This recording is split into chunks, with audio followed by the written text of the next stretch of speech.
बुझाए, ठंडक लाए, सबको भाए जीरा सिप। MTH का जलजीरा जीरा सिप। जीरा सिप, असली रिफ्रेशिंग, असली स्वाद, असली मजा। MTH।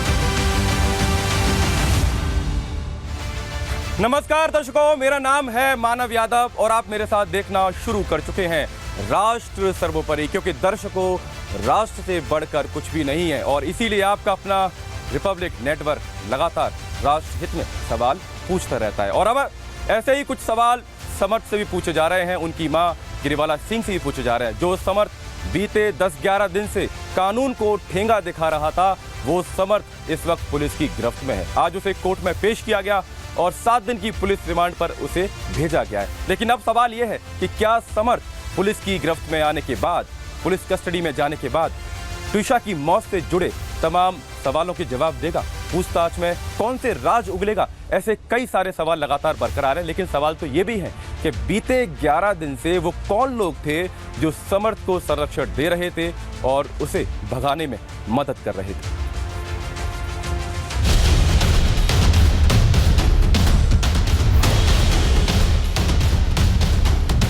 समर्थ आखिर क्यों मारा, क्यों गायब थे, क्यों समर्थ क्यों गायब थे? पत्नी ट्विशा शर्मा की मौत मामले में 10 दिन तक फरार रहे समर्थ सिंह पर कानूनी शिकंजा कसा जा चुका है।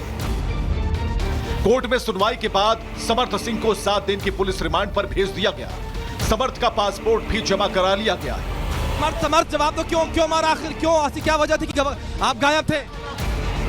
देखिए समर्थ को निकाला जा रहा है, समर्थ को निकाला जा रहा है बाहर। आप देखिए 7 दिन की रिमांड पर भेज दिया गया है, कोर्ट ने 7 दिन की रिमांड पर भेजा है और यहाँ पर समर्थ को निकालते हुए पुलिस की टीम। समर्थ आखिर क्यों मारा, क्यों गायब थे, क्यों समर्थ क्यों गायब थे, क्यों मारा, क्या पुलिस 7 दिन तक समर्थ से पूछताछ करेगी।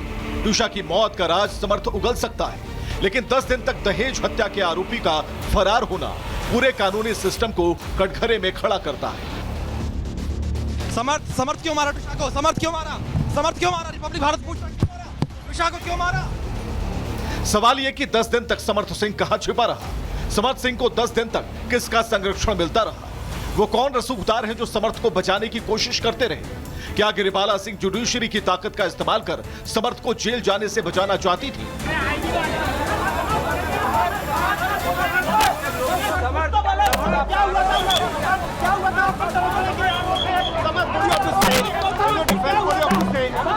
सवाल भोपाल की कटारा हिल्स थाने की उस पुलिस पर खड़े हैं जो समर्थ को पकड़ने में 10 दिन तक असमर्थ रही। क्या समर्थ के संरक्षकों पर शिकंजा कसा जाएगा? क्योंकि आरोपी तो वो भी हैं जो समर्थ को कानूनी पंजे से 10 दिन तक बचाते रहे। काफी लेट नाइट उसको लेके आए हैं और अभी तो कुछ प्रोसीजर में भी टाइम लगता है। डिटेल में उनसे पूछताछ होगी तो उसके बाद अगर कुछ इस तरह की चीज आती है कि उसको किसी ने शरण दी है तो उनके विरुद्ध भी कार्रवाई होगी। गिरिबाला सिंह जुडिशरी की बारीकियों को समझती हैं, तो क्या यही कारण है कि गिरिबाला सिंह ने समर्थ और खुद को बचाने के लिए वकीलों की फौज को मैदान में उतार दिया? देश की सर्वोच्च विधिक संस्था BCI ने समर्थ सिंह के कोर्ट में प्रैक्टिस करने के अधिकार पर तत्काल प्रभाव से रोक लगाते हुए उनका वकालत का लाइसेंस सस्पेंड कर दिया है। यानी काला कोट पहनकर समर्थ जिरह नहीं कर पाएगा। लेकिन गिरिबाला के पास वकीलों की कमी नहीं नजर आ रही। समर्थ को बचाने के लिए पूरी फौज तैयार है। ट्विशा की मौत मामले में संदिग्धता की सुई गिरिबाला सिंह पर घूम रही है। 25 मई को गिरिबाला की अग्रिम जमानत रद्द करने पर सुनवाई होगी। सवाल ये कि क्या गिरिबाला को भी गिरफ्तार किया जाएगा? फिलहाल तो गिरिबाला सिंह अपने रसूख और जुडिशरी की समझ का इस्तेमाल करते हुए कानून को 360 डिग्री घुमा रही हैं। गिरिबाला सिंह को भोपाल पुलिस द्वारा बयान जारी कराने के लिए अब तक कुल 3 नोटिस भेजे जा चुके हैं। आज भी भोपाल पुलिस हाईकोर्ट का नोटिस लेकर गिरिबाला के घर पहुंची थी, लेकिन गिरिबाला ने कानूनी नोटिस को ठेंगा दिखा दिया। नहीं, वो हमने इसलिए एंटीसिपेटरी बेल कैंसिलेशन का लगाया था। बाकी हमारी कोशिश है उनसे भी जल्दी से जल्दी पूछताछ करने। गिरिबाला सिंह का कहना है कि मुझे कोई नोटिस नहीं मिला है। अब तक कितने? नहीं, हमने नोटिस दिए हैं उनको। कितने सर? नहीं, हमने 3 नोटिस दिए हैं उनको। तो वो डिनाई कर रही है, सर वो। नहीं, अब वो डिनाई कर रहे हैं वो अलग बात है, लेकिन हमने नोटिस दिए। आप पुलिस से पूछे ना कि कहाँ है नोटिस। पुलिस से पूछा, वो कह रहे 3 नोटिस दिए हैं। बोलिए कि नहीं मिला। पुलिस कह रही है कि बयान दर्ज करने के लिए कमिश्नर की बाइक। सुनिए, तो हम यही हैं, हम जब बुलाएंगे तब जाएंगे। पुलिस कह रही है कि 3 नोटिस भेजे जा चुके हैं। गिरिबाला कह रही है कि नोटिस नहीं मिला। तो अब कानून के पास क्या ऑप्शन बचा है? कानून के मुताबिक अगर आरोपी नोटिस लेने से मना कर देता है या फरार हो जाता है तो पुलिस कोर्ट को सूचित करके या गंभीर मामलों में बिना वारंट के आरोपी को सीधे गिरफ्तार कर सकती है। आरोपी पुलिस के सामने पेश नहीं होता तो पुलिस संबंधित अदालत में आवेदन करती है। कोर्ट आरोपी के खिलाफ गैर जमानती वारंट जारी कर देता है। इसके बाद पुलिस को आरोपी को कहीं से भी ढूंढकर गिरफ्तार करने और कोर्ट में पेश करने का पूरा अधिकार मिल जाता है।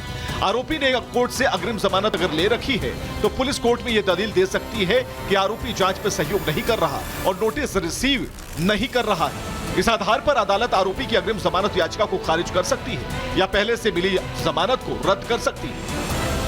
गिरिबाला सिंह अपने घर में है, बयान दर्ज कराने से बच रही है। फिर भी कानूनी पंजा गिरिबाला सिंह तक नहीं पहुंच पा रहा। इस सिस्टम का फेलियर नहीं तो क्या? Bureau report, Republic Bharat.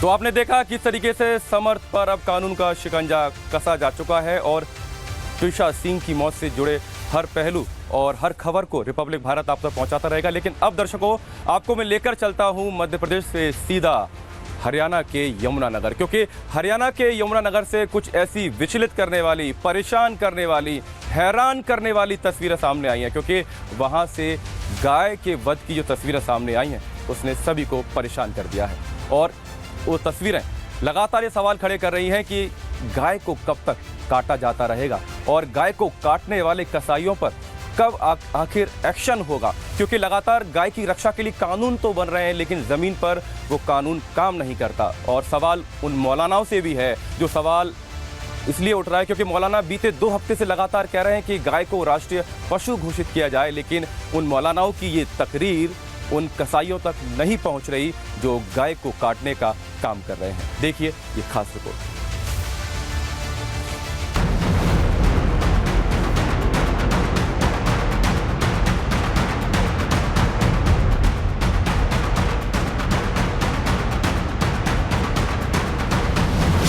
सब मुतालबा करते हैं कि गाय को कौमी जानवर बनाओ। क्या मौलानाओं की अपील कसाई की छुरी की धार के सामने बेअसर हो गई है? हम कहते आए, दावा करते आए, मुतालबा करते हैं कि गाय को मोर की तरह नेशनल बर्ड है वो, इसको नेशनल जानवर बनाओ। क्या जमीयत उलेमाए हिंद के अध्यक्ष अरशद मदनी की गाय बचाने वाली अपील महज ढोंग है? जो बेचता है कसाई को वो भी मुजरिम है, जो खरीदता है वो भी मुजरिम है, जो खाता है वो भी मुजरिम है, जो ज़िबा करता है वो भी मुजरिम है। देश के मौलाना गाय को बचाने की दुहाइयां दे रहे हैं, लेकिन धरातल पर मौजूद कसाई मौलानाओं की अपील की धज्जियां उड़ा रहे हैं। तभी तो हमने पूछा कि क्या मौलानाओं की अपील महज दिखावा और बकवास है? इंसानियत को विचलित करने वाली ये तस्वीर हरियाणा की यमुनानगर की है। बकरीद से पहले यमुनानगर के इब्राहिमपुर गांव में कसाईयों ने गाय का वध कर दिया। इतना ही नहीं, गाय को काटने के बाद जंगल में ही गौमांस की पैकिंग भी की जा रही थी। गाय के काटने की जानकारी मिलने के बाद गौरक्षक और पुलिस मौके पर पहुंचे तो थे, लेकिन तब तक कसाई गाय के प्राणों का हरण कर चुके थे। जो यहाँ रात को मौके पे आए तो उस टाइम तक गौ हत्या हो चुकी थी। तो रास्ते में जब वो मीट उसको काट के आगे सप्लाई करने के लिए जा रहे थे, वो इन उबड़ खाबड़ रास्तों की वजह से रास्ते में कट्टा घेर के भाग गए अपनी बाइक लेके। बाकी बहुत छानबीन और जब चांदना हुआ सवेरे ढूंढने पे पता लगा कि यहाँ किया उन्होंने घिनौना काम। रिपब्लिक भारत पूछ रहा है कि क्या यूपी के मौलानाओं की अपील हरियाणा तक नहीं पहुंच रही है, और अगर पहुंच रही है तो फिर गाय का वध कैसे हो गया? आखिर कब तक धार्मिक कुर्बानी की कीमत गाय को कटकर चुकानी पड़ेगी? कुर्बानी का जानवर ओपन जगह पे न रखें और न उसकी ओपन जगह पर कुर्बानी करें। कुर्बानी के फोटोज और वीडियो न बनाएं और उसको सोशल मीडिया पे न डालें। लोग नमाज का एहतमाम करें और रोड पर चौराहे पे नमाज न पढ़ें। मौलानाओं के मुंह से निकली अपील सिर्फ एक रस्म अदायगी बनकर रह गई है। जब तक अपील समझ में आती है तब तक कसाईयों की छुरी अपना काम कर देती है। बावजूद इसके मौलाना कह रहे हैं गाय के सम्मान में मुसलमान मैदान में। गाय की रक्षा देश की रक्षा है। गाय के सम्मान में अब मुसलमान आ गया है मैदान में। गाय इस देश के करोड़ों हिंदुओं की आस्था है, फिर भी कसाईयों का पहला टारगेट गाय ही होती है, क्योंकि कानून का खौफ कसाईयों में खत्म हो गया है। राज्य दर राज्य गाय काटने की घटनाएं बढ़ती जा रही हैं। मुस्तकिल कहना है और हर साल हम ये कहते हैं, आम जनता से ये बात कहते हैं, तमाम मुसलमानों से ये बात कहते हैं कि ईद के दिन जो आपके यहाँ कुर्बानी होना चाहिए, ये नहीं है किस जानवर की हो, बकरी की हो, बकरे की हो, भेड़ की हो, दुम्बे की हो, किसकी हो, ये नहीं भैंस है। भैंस है कुर्बानी होना चाहिए। कुर्बानी के लिए जो हमारे देश के संविधान में जानवरों को ज़बह करने के परमिशन दी गई है, उनको करना चाहिए। समझ गए? इस तरीके से जहां तक गाय का सवाल है, गाय की तरफ तो हमें नजर भी उठा के नहीं देखना चाहिए। उत्तर प्रदेश में यूपी गौ निवारण अधिनियम के तहत गाय का वध करने पर 7 से 10 साल की जेल और 3 लाख से 5 लाख रुपए तक का जुर्माना है। मध्य प्रदेश में गौवंश वध प्रतिषेध अधिनियम लागू है। गाय काटने पर 7 साल तक की सजा का प्रावधान है। गुजरात में गौ हत्या के मामले में उम्र कैद तक की सजा और 1 से 5 लाख रुपए तक का जुर्माना है। हरियाणा में भी गौवंश संरक्षण और गोवर्धन अधिनियम के तहत गौहत्या पर 3 से 10 साल की जेल और बीफ की बिक्री पूरी तरह प्रतिबंधित है। फिर भी हरियाणा की यमुनानगर में गाय काट दी गई। गौमांस को पैक किया गया क्योंकि कसाईयों ने मौलानाओं की अपील को एक कान से सुना और दूसरे से निकाल दिया। हम कहते आए, दावा करते आए, मुतालबा करते हैं कि गाय को मोर की तरह नेशनल बर्ड है, वो इसको नेशनल जानवर बनाओ और हर सतह पर जहां गाय के साथ जुल्म हो उसको पकड़ करके फांसी के तख्ते पर चढ़ा दो।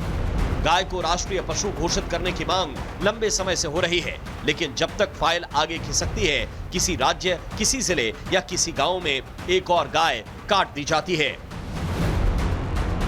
Bureau report, Republic Bharat. और दर्शकों, अब बात करेंगे मुंबई के सर्टिफाइड घुसपैठियों की, क्योंकि बात बहुत ही साफ है।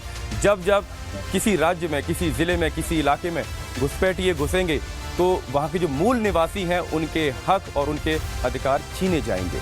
और कुछ ऐसा ही मुंबई में हुआ है, क्योंकि घुसपैठ की जड़ें मुंबई में इतनी गहरी पहुँच चुकी हैं कि मुंबई में फर्जी जन्म प्रमाण पत्र के आधार पर सरकारी सुविधाओं का लाभ घुसपैठिए उठा रहे हैं। और इसी से जुड़ा हुआ एक बहुत सनसनीखेज खुलासा हुआ है। ये रिपोर्ट आप देखिए।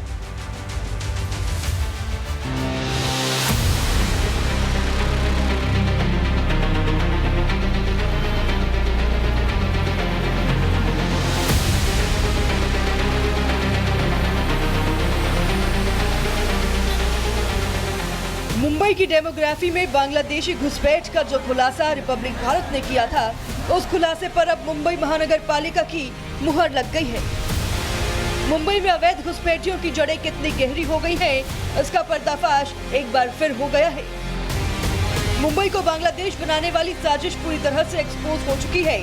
महाराष्ट्र में बीजेपी नेता किरीट सोमैया ने दावा किया है कि मुंबई महानगर पालिका में 2024 से 2026 के बीच जो 87,000 डुप्लीकेट और संशोधित जन्म प्रमाण पत्र जारी किए गए थे, उसमें से 10,244 जन्म प्रमाण पूरी तरह से फर्जी हैं। ये जन्म प्रमाण पत्र ऐसे लोगों के नाम पर जारी किए गए जिन्होंने ना तो आवेदन किया, ना ही जन्म प्रमाण पत्र के लिए कोई दस्तावेज दिए थे। बीजेपी नेता किरीट सोमैया आशंका जता रहे हैं कि ये 10,244 जन्म प्रमाण पत्र स्लीपर सेल, बांग्लादेशी या फिर आतंकवादियों के हो सकते हैं। मुंबई महापालिका में 87,000 गैर कानूनी जन्म प्रमाण पत्र का घोटाला सामने आया है। इसमें से 10,244 जन्म प्रमाण पत्र ऐसी व्यक्ति को दिए गए जिन्होंने ना कभी अर्जी की, ना कोई भी एक भी डॉक्यूमेंट दिया। ये घोष यानी बेनामी व्यक्तिमत्व है, या स्लीपर सेल है, या बांग्लादेशी है, या आतंकवादी है। उसकी जांच करने के लिए मुख्यमंत्री देवेंद्र फडणवीस ने एसआईटी की स्थापना की है। किरीट सोमैया का दावा है कि ये फर्जीवाड़ा सिर्फ मुंबई तक सीमित नहीं है, बल्कि मुंबई के आसपास के शहरों से भी 50,000 फर्जी जन्म प्रमाण पत्रों की जानकारी मिल रही है। मुख्यमंत्री ने जांच के लिए एसआईटी बना दी है, तो वही आरोप है कि कई मामलों में पुराने रिकॉर्ड्स को रद्द किए बिना नए नाम और नई जानकारी के साथ जन्म प्रमाण पत्र तैयार किए गए हैं। सवाल ये है कि फर्जी जन्म प्रमाण पत्र जारी करने में सबसे बड़ी भूमिका किसकी है? क्या कोई अधिकारी है जिसने ये टोटल फर्जीवाड़ा किया? 10,000 से ज्यादा फर्जी प्रमाण पत्र किसके इशारे पर बनाए गए? दस्तावेजों की जांच में सिस्टम ने इतनी बड़ी गड़बड़ी आखिर कैसे की?